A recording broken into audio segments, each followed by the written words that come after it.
नमस्कार दोस्तों, सामवेद में आपका बहुत बहुत स्वागत है। आज हम पढ़ने वाले हैं सामवेद के उत्तरार्चिक के पहले अध्याय के 5वें खंड को। तो चलिए शुरू करते हैं। इंद्र के पीने के लिए स्वादिष्ट और मीठा सोमरस तैयार किया गया है। वह सोमरस अपनी पूर्ण मददाई धाराओं से इंद्र के लिए झरे। सोम राक्षस नाशक है, जग दृष्टा है। वे सोने के द्रोण कलश में विराजमान होकर यज्ञ स्थल में प्रतिष्ठित हो गए। हे सोम, आप धनदाता है, आप शत्रुओं के प्रबल नाशक है। आप धनवान शत्रुओं के पास मौजूद रहने वाले धन हमें प्रदान कीजिए।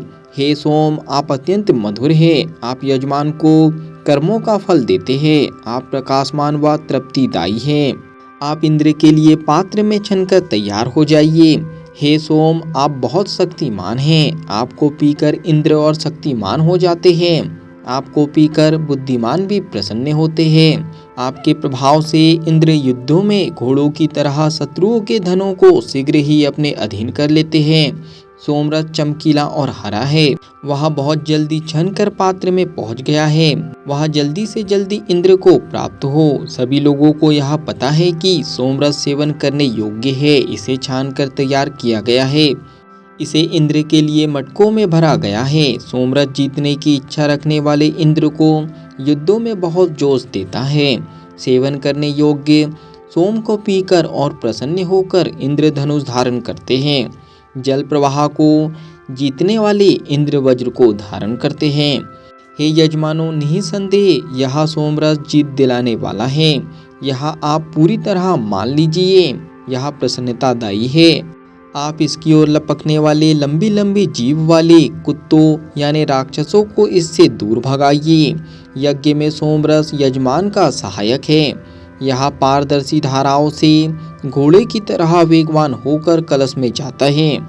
हे यजमानों, सोम दुष्टों का विनाश करने वाले हैं। आप उनको आमंत्रित कीजिए। आप यज्ञ का आदर करते हुए सबके कल्याण की भावना व्यक्त कीजिए। हे सोम, आप कल्याणकारी अन्य स्वरूप व संसार को तृप्ति देने वाले हैं। आप जल को सब तरह से पवित्र करने वाले हैं। अंतरिक्ष लोक के जल में सोम ज्यादा बढ़ते हैं। सोम सर्वद्रष्टा है। ये सूर्य के सब ओर जा सकने में समर्थ रथ पर चढ़ते हैं।